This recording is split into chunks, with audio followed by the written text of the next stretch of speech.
Salam sejahtera untuk kita sekalian, Shalom. Firman Tuhan saat ini mengangkat tema keluarga yang kepo, yang umum dan yang pribadi. Bacaan Alkitab 1 Samuel 18 ayat pertama dan Ibrani pasal 10 ayat 24. Bapak Ibu Saudara yang dikasihi oleh Tuhan, ketika mendengar kata kepo, banyak orang langsung membayangkan seseorang yang terlalu ingin tahu urusan orang lain. Dalam percakapan sehari-hari, kata ini sering memiliki konotasi negatif. Kita mengenal orang yang selalu ingin mengetahui masalah tetangganya, mencari tahu rahasia orang lain, atau mencampuri urusan yang bukan tanggung jawabnya. Namun, apabila kita melihat lebih dalam, rasa ingin tahu sebenarnya adalah karunia yang Tuhan tanamkan dalam diri manusia. Karena rasa ingin tahu, seorang anak belajar berjalan, berbicara, membaca, dan mengenal dunia. Karena rasa ingin tahu, ilmu pengetahuan berkembang. Karena rasa ingin tahu yang sehat, seseorang dapat memahami kebutuhan orang lain dan membangun hubungan yang lebih baik. Masalahnya bukan pada rasa ingin tahunya, melainkan pada arah dan tujuannya. Ada rasa ingin tahu yang membangun, tetapi ada juga rasa ingin tahu yang merusak. Ada kepo yang bersifat umum, sekadar mengetahui informasi. Ada pula kepo yang bersifat pribadi, yaitu kepedulian yang mendalam terhadap kehidupan seseorang. Dalam penutupan pekan keluarga ini, kita diajak merenungkan, keluarga seperti apakah yang Tuhan kehendaki? Apakah keluarga yang sibuk dengan urusan masing-masing? Ataukah keluarga yang memiliki rasa ingin tahu yang benar terhadap anggota keluarganya? Melalui 1 Samuel 18 ayat 1 dan Ibrani 10 ayat 24, kita belajar bahwa Tuhan menghendaki keluarga yang kepo dengan cara yang benar. Bukan untuk menghakimi, tetapi untuk memahami. Bukan untuk mengontrol, tetapi untuk mengasihi. Karena itu ada beberapa poin penting yang harus kita renungkan bersama. Pertama, kepo yang umum, yakni mengetahui tanpa memahami. Ada banyak keluarga hidup bersama dalam satu rumah, tetapi sebenarnya tidak saling mengenal. Mereka mengetahui jadwal satu sama lain, mengetahui pekerjaan, mengetahui aktivitas harian, tetapi tidak memahami isi hati masing-masing. Ada orang tua yang tahu anaknya pergi ke sekolah setiap hari, tetapi tidak tahu bahwa anaknya sedang mengalami tekanan pergaulan. Ada anak yang tahu ayahnya bekerja keras, tetapi tidak tahu bahwa ayahnya sedang memikul beban ekonomi yang berat. Ada suami yang tahu istrinya sibuk di rumah, tetapi tidak menyadari kelelahan dan pergumulan yang sedang dihadapi istrinya. Inilah yang dapat disebut sebagai kepo yang umum. Kita mengetahui fakta-fakta tentang seseorang, tetapi tidak sungguh-sungguh mengenal kehidupannya. Cobalah saudara bayangkan, seseorang yang memiliki akun media sosial dengan ribuan pengikut. Banyak orang mengetahui apa yang ia makan, kemana dia pergi, dan apa yang dia lakukan setiap hari. Namun ketika suatu hari ia mengalami krisis hidup, hampir tidak ada yang benar-benar memahami pergumulannya. Mengapa demikian? Karena informasi tidak selalu menghasilkan hubungan. Mengetahui banyak hal tentang seseorang belum tentu berarti mengenal orang tersebut. Demikian pula saudara dalam keluarga, kita bisa tinggal serumah selama bertahun-tahun, tetapi tetap menjadi orang asing satu sama lain jika komunikasi hanya berada di permukaan. Ingat, Tuhan tidak menghendaki keluarga yang hanya mengetahui keadaan luar.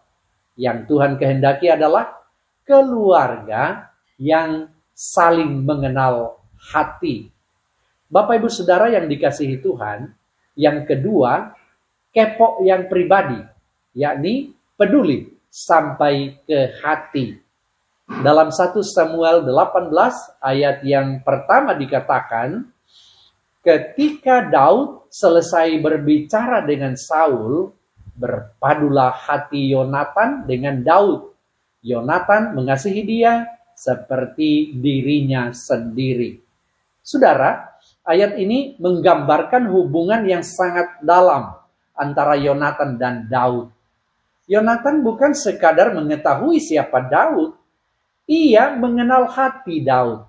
Ia memahami pergumulan, karakter, dan panggilan hidup Daud.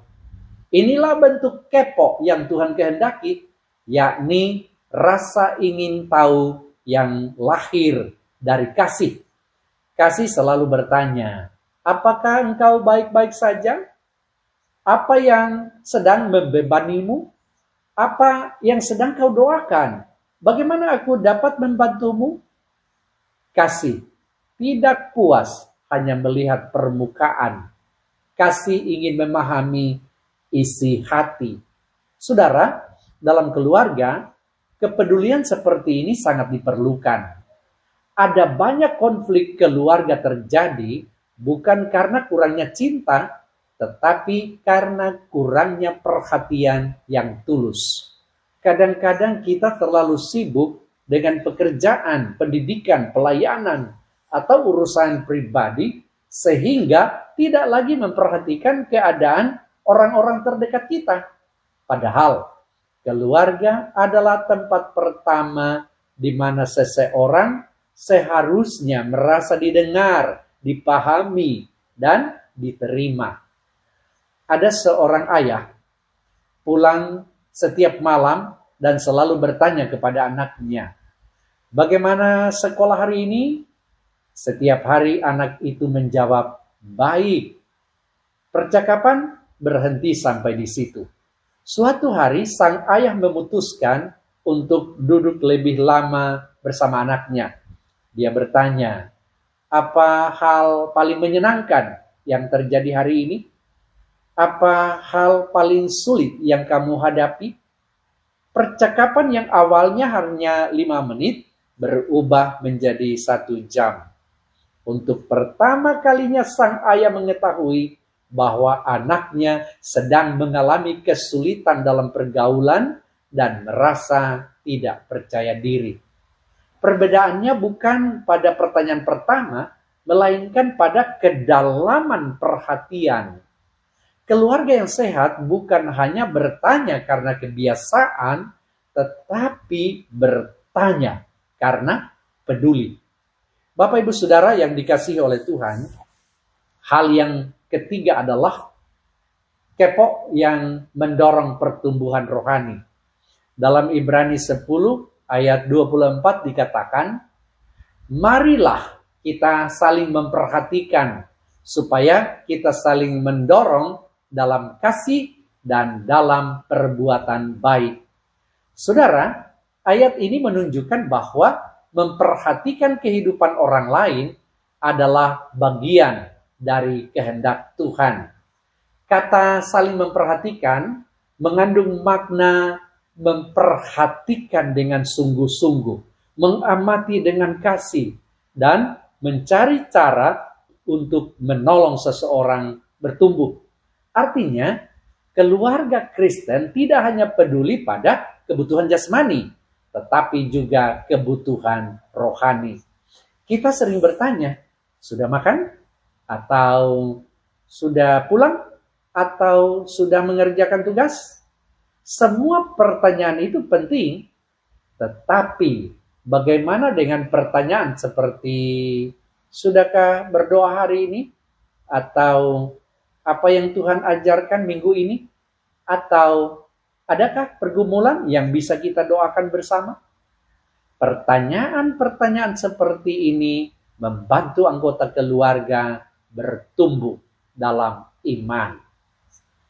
Sebuah tanaman yang hanya disiram sesekali akan tetap hidup, tetapi pertumbuhannya lambat. Sebaliknya, tanaman yang dirawat secara teratur akan bertumbuh subur dan menghasilkan buah. Demikian pula kehidupan rohani keluarga kita, saudara. Jika perhatian hanya diberikan pada kebutuhan fisik, keluarga mungkin tetap bertahan. Namun jika perhatian juga diberikan kepada kebutuhan rohani, keluarga akan bertumbuh menjadi keluarga yang kuat dan menghasilkan buah bagi kemuliaan Tuhan. Bapak Ibu, saudara yang dikasihi Tuhan, poin yang terakhir, yang keempat adalah kepo yang menjadi berkat, bukan beban.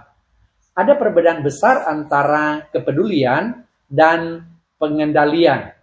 Kepo yang salah ingin menguasai hidup orang lain. Kepo yang benar ingin menolong hidup orang lain. Kepo yang salah membuat orang merasa diawasi, tapi kepo yang benar membuat orang merasa dikasihi. Karena itu, keluarga harus belajar menjaga keseimbangan ini. Kita perlu mengetahui keadaan anggota keluarga tanpa melanggar kepercayaan mereka. Kita perlu peduli tanpa menghakimi. Yesus sendiri memberikan teladan yang indah. Ia mengenal hati manusia, tetapi ia menggunakan pengetahuan itu untuk menyelamatkan, menguatkan, dan memulihkan. Demikian pula keluarga Kristen dipanggil menjadi tempat yang aman, tempat di mana setiap anggota merasa bebas untuk berbagi pergumulan tanpa takut disalahkan.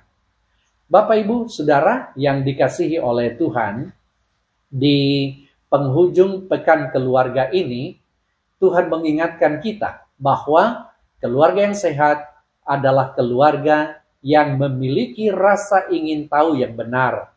Bukan kepo yang mencari-cari kesalahan, bukan kepo yang mencampuri urusan, bukan kepo yang menjadi sumber gosip, melainkan kepo yang lahir dari kasih, kepo yang bertanya karena peduli, kepo yang mendengar karena mengasihi, kepo yang memperhatikan karena ingin menolong. Seperti Yonatan yang mengenal hati Daud, marilah kita mengenal hati anggota keluarga kita.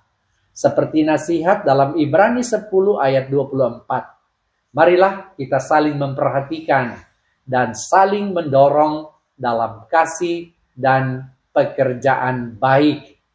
Kiranya setelah pekan keluarga ini berakhir, keluarga-keluarga kita menjadi keluarga yang lebih dekat, lebih terbuka, lebih peduli, dan lebih berakar dalam kasih Kristus.